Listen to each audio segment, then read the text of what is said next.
L'affaire Boualem-Sansal est-elle sur le point de prendre une tournure internationale totalement inattendue? Il semblerait bien, et le président Tebboune pourrait se retrouver complètement piégé.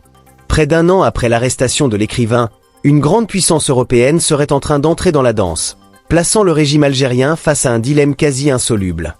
Entre une dette morale envers Berlin et le risque d'une crise politique majeure, le pouvoir algérien est-il au bord du faux pas? C'est ce qu'on va décrypter ensemble. Pour bien comprendre la situation, il faut revenir un an en arrière.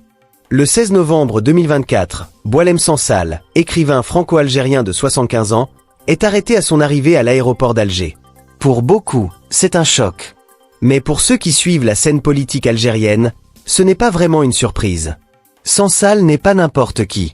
C'est une figure littéraire de renommée mondiale, lauréat de prix prestigieux comme le Grand Prix du roman de l'Académie française en 2015, mais c'est aussi, et surtout, une voix critique. Un intellectuel qui n'a jamais eu peur de pointer du doigt les dérives du pouvoir, l'islamisme radical et les tabous de l'histoire algérienne. Officiellement, les accusations sont lourdes: atteinte à l'unité nationale, atteinte à l'économie, et possession de publications jugées dangereuses. Mais la vraie raison, ce qui a probablement mis le feu aux poudres, c'est une interview donnée quelques semaines plus tôt, en octobre 2024, à un média français d'extrême droite. Dans cet entretien, Sansal a relayé une thèse historique très sensible, affirmant que la France coloniale aurait tracé les frontières de manière arbitraire, annexant à l'Algérie des territoires qui appartenaient historiquement au Maroc. Pour le régime algérien, c'est la ligne rouge. Dans un climat de tension extrême avec le Maroc et de relations glaciales avec la France, la déclaration de Sansal est vue comme une trahison. Le président Tebboune lui-même a eu des mots très durs, parlant d'un « traître » à la solde de la France. L'arrestation de l'écrivain n'est donc pas qu'une affaire judiciaire, c'est un acte politique. Le pouvoir se sert de l'affaire Sansal pour attiser un nationalisme de façade et détourner l'attention des vrais problèmes. Une économie qui patine, une répression de plus en plus forte contre les dissidents et une insécurité grandissante. L'intellectuel devient alors le bouc émissaire parfait. Eux qui auraient pu rester une affaire algérienne se transforment vite en crise diplomatique ouverte avec la France, peut-être la plus violente depuis l'indépendance. Le fait que Boualem-Sansal ait la nationalité française, acquise en 2024, change tout. Paris ne peut pas rester les bras croisés. Le gouvernement français dénonce une arrestation intolérable et exige la libération de son citoyen. À partir de là, la tension monte d'un cran. On assiste à une véritable escalade, rappel d'ambassadeurs, expulsion de fonctionnaires, gel de la coopération. L'affaire devient un bras de fer. En France, l'opposition, surtout à droite, s'empare du sujet pour dénoncer ce qu'elle voit comme une faiblesse du gouvernement face à une humiliation signée Alger. Pendant ce temps, la justice algérienne suit son cours, mais un cours qui semble dicté par le calendrier politique. Le 27 mars 2025, Sansal est condamné à 5 ans de prison ferme. Le procureur en avait demandé 10. L'écrivain fait appel, mais le 1er juillet 2025, la Cour d'Alger confirme la peine. Pour ses soutiens, c'est une parodie de justice.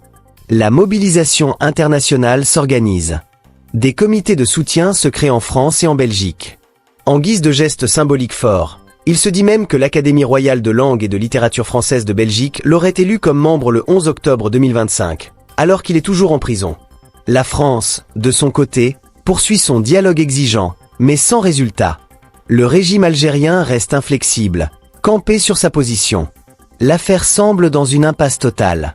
Et c'est là, alors que tout semblait bloqué, qu'un rebondissement majeur pourrait avoir lieu.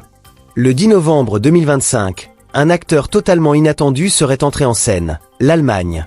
Selon des rumeurs persistantes, le président allemand, Frank-Walter Steinmeier, aurait contacté directement son homologue algérien, Abdelmadjid Tebboune.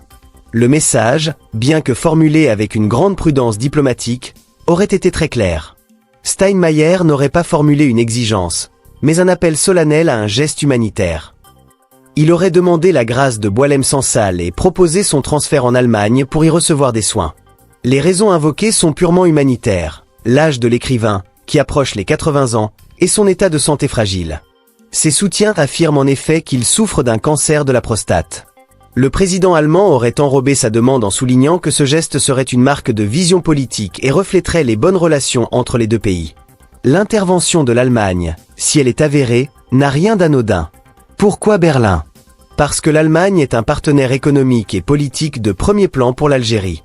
Et surtout, c'est une destination privilégiée pour de nombreux hauts responsables algériens, y compris le président Tebboune, quand ils ont besoin de soins. Il y a donc une sorte de dette morale. En intervenant sur le terrain humanitaire, Berlin placerait Alger dans une position extrêmement délicate. Dire non à un partenaire aussi crucial, sur un dossier aussi exposé, ne serait pas sans conséquence. Si cette information se confirme, le président Tebboune se retrouve face à un choix cornélien, un véritable piège politique. Deux options, et chacune est un mauvais calcul pour son pouvoir. Première option, le refus. Dire non à Berlin. En interne, ça lui permettrait de garder une posture de fermeté, de souveraineté face à l'ingérence étrangère.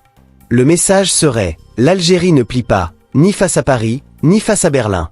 Mais à l'international, le coût serait exorbitant. Un refus serait vu comme un manque cruel d'humanité et risquerait de froisser durablement un allié comme l'Allemagne. Ça isolerait encore plus un régime déjà en difficulté et confirmerait son image autoritaire. Deuxième option, l'acceptation. Gracier Sansal et le laisser partir. À l'international, ce serait une bouffée d'air. L'Algérie montrerait un visage magnanime, à l'écoute de ses partenaires. Mais en interne, ce serait un désastre politique.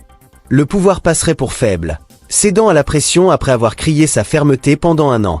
Pire, libérer Sansal dans ces conditions en ferait un martyr. Il serait accueilli en Europe en héros de la liberté d'expression, et sa voix critique serait encore plus puissante.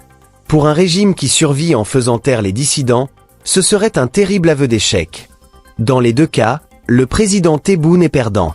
Le piège diplomatique, qu'il soit intentionnel ou non, est parfait. Au-delà du sort de Boualem Sansal, cette affaire est surtout un miroir incroyable des contradictions du régime algérien.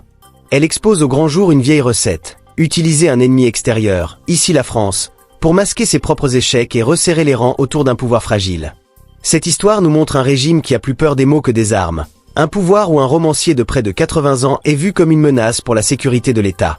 Elle illustre parfaitement le climat de peur qui pèse sur les intellectuels, les journalistes et tous ceux qui osent penser différemment. En s'acharnant sur une figure comme Sansal, le pouvoir a cru faire un exemple. En réalité, il a surtout fabriqué une icône internationale de sa propre répression. La stratégie du bouc émissaire, qui marche peut-être à court terme, est en train de se retourner contre ses créateurs. Le cas Sansal n'est plus une affaire algérienne, ni même franco-algérienne. C'est un dossier international qui met Alger sous les projecteurs et le force à rendre des comptes. Alors, quelle est votre analyse ? Que feriez-vous à la place de Tebboune ? Pensez-vous que cette rumeur d'intervention allemande est crédible ? Dites-moi tout dans les commentaires. Votre avis est crucial pour nourrir le débat. Et si ce genre d'analyse vous plaît, pensez à vous abonner, à laisser un pouce bleu et à activer la cloche pour ne rien manquer. Pour résumer, l'arrestation de Boualem Sansal, qui était au départ une manœuvre politique interne, a complètement échappé au contrôle du régime algérien. Après avoir créé une crise sans précédent avec la France, l'affaire prend une toute nouvelle dimension avec cette rumeur d'intervention allemande. Pris en étau entre le besoin de ménager un allié et la peur de paraître faible chez lui, le président Tebboune est dans une situation impossible. Sa décision, quelle qu'elle soit, aura un coût politique très élevé. L'affaire Sansal, bien plus qu'une crise diplomatique, est sans doute le reflet des fractures profondes de l'Algérie d'aujourd'hui. Une affaire à suivre, de très, très près.